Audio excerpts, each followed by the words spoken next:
Welcome back to my channel. It's me, Tosh, the narrator. So this is my part three. It's my part three of my driving series. So I know driving is getting bad everywhere, but I think it's particularly bad where I live.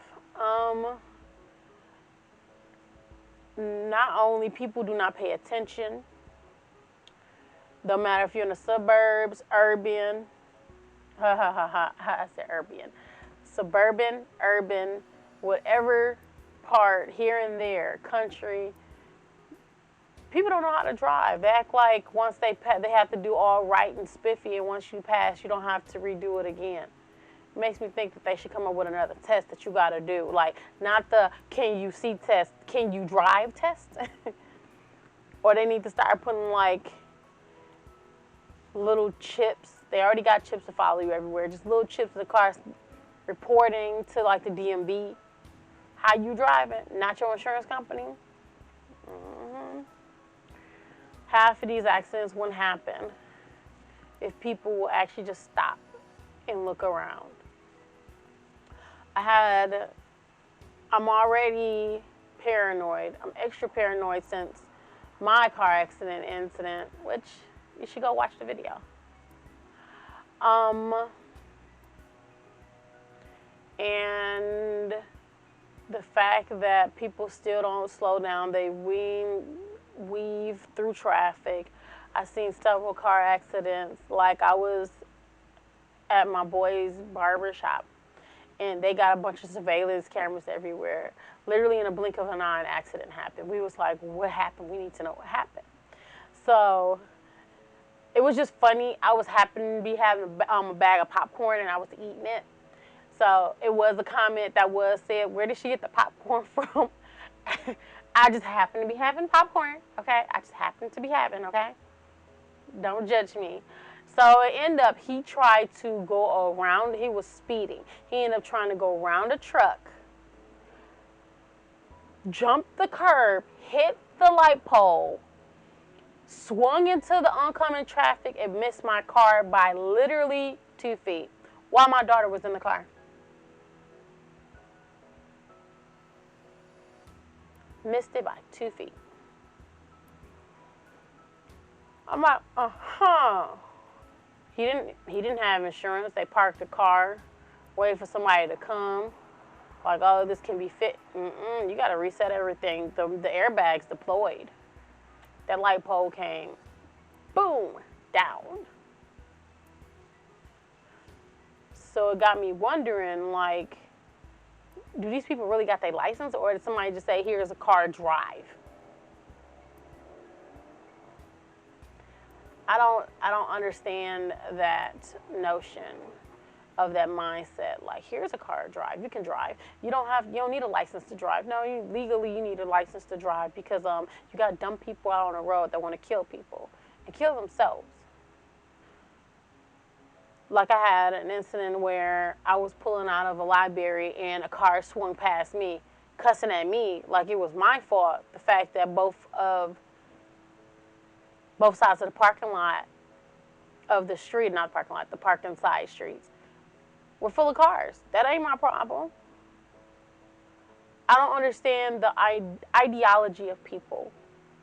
If you see a car and you're slow, it's okay to go around. Not going around 90 going north, 90 going south, east, or west. It doesn't make it right. Now I have another story. It's a tragic one because that's what made me think about driving now. A couple of weeks ago, been probably 3 weeks now. 3 weeks ago, I was driving home from work, and I see a car accident ahead, and I'm like, what happened? I'm like, oh, I thought it was the man that was flagging people to go around. No. I look as I'm slowly passing it, because obviously you go slow. I see a young lady out on the ground, and I'm like, oh dear God, whatever medical training I got to get out. So I parked my car while I'm on the phone with one of my workers, running to her. Like, what happened? What was this? What's going on? We don't know. I think she was in the car. It was a young lady on the phone crying frantically, panicking. I don't know what happened to her car. We was trailing her. We was trailing her. And I'm like, so what happened? I don't know. I don't know. So you can see the young lady on the ground. Her head was gashed in. I thought this eye was going to pop out of her head. And the only thing you see is a big trail of blood. So the only thing, I was like, I'm not moving her. They end up putting her purse underneath her head. Her body's down, her head was turned. I'm like, that's not even a good position just because of the spinal cord. But at this moment in time, you only can do what you can do. And only thing I was doing, they was like, I'm not sure if she breathing. I'm not sure if she breathing. And I'm like, be quiet. I just need to listen. So I did place my hand on her back. She's breathing, but there's blood in her lungs. You can literally hear it gargle as she taking shallow breaths. And I'm like, she need to get to the hospital now. She's not gonna make it. Did anybody call the hospital? Did anybody call the hospital? Yeah. There's two young ladies around me. Like, I don't got that much experience, but I'm a caregiver. I don't got that much experience, but I'm a CNA. I'm like, I don't got no gauzes or anything to wrap her head in, so I don't have nothing to stop the bleeding. The only thing I can do is try to figure out what's going on.